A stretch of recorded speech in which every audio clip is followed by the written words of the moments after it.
So do we go to exposing Peter Popoff? Do we go to Project Alpha? Would you say exposing Peter Popoff in a nice way?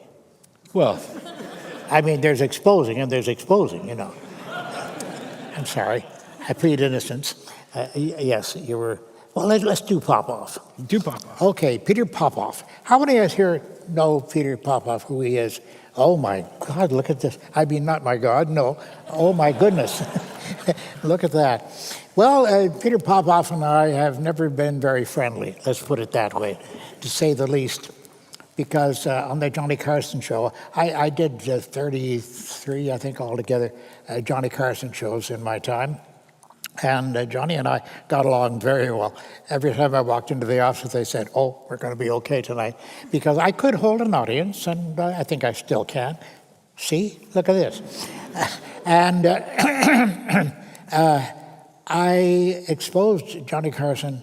Exposed Johnny Carson. I'll be all right. Keep your seats. I'm going to be okay. Right. Yes. I exposed Reverend Popoff on the Johnny Carson show so effectively that as the program closed that night, and that afternoon, I should say, because they did it the show in the afternoon, taped it in the afternoon, Fred DeCordova, the producer, came over to the table, and Johnny and I were sitting there chatting, and the audience was leaving the theater. And DeCordova looked down and he said, we're going to get letters. And John looked up and said, yes, Fred, and you're going to answer them. And DeCordova just sighed mightily, but the mail that poured in was huge. And guess what the mail said? They supported Peter Popoff, not me. There were only a few letters there that said Randy did a good job of exposing this fake. But no, they were for Peter Popoff because the believers are really, they're very set in their ways.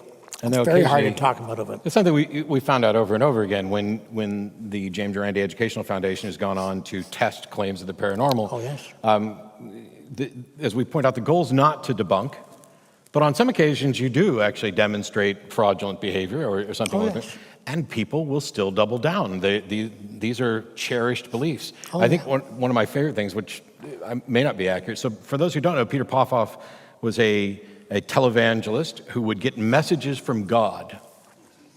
And, you know, so-and-so from 128th Street, God is healing your cancer.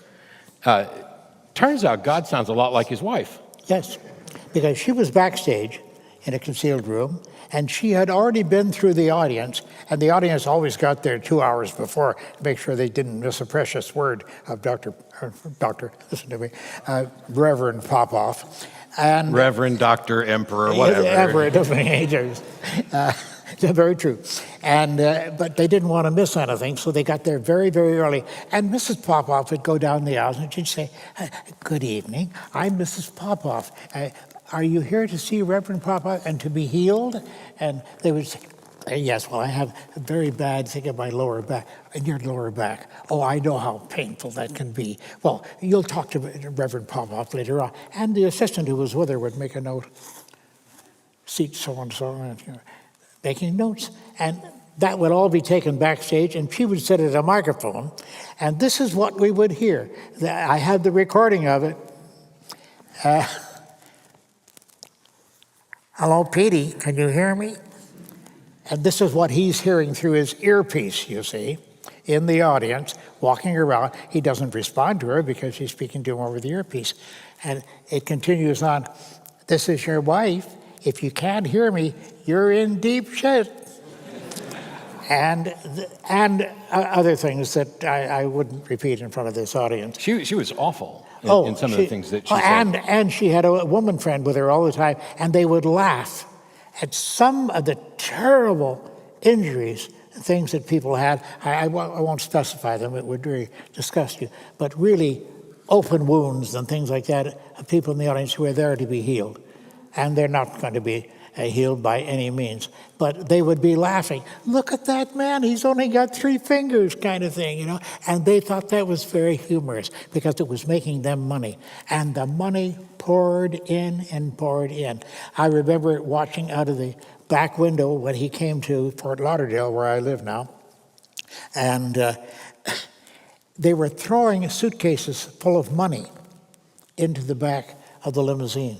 Limousine, of course, he couldn't use anything less than a limousine.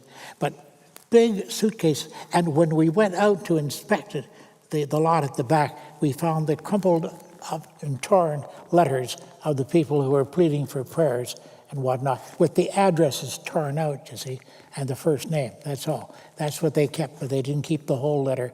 And some of them, there were dollar bills, because there was so much money coming in at such a rate that they didn't care that much.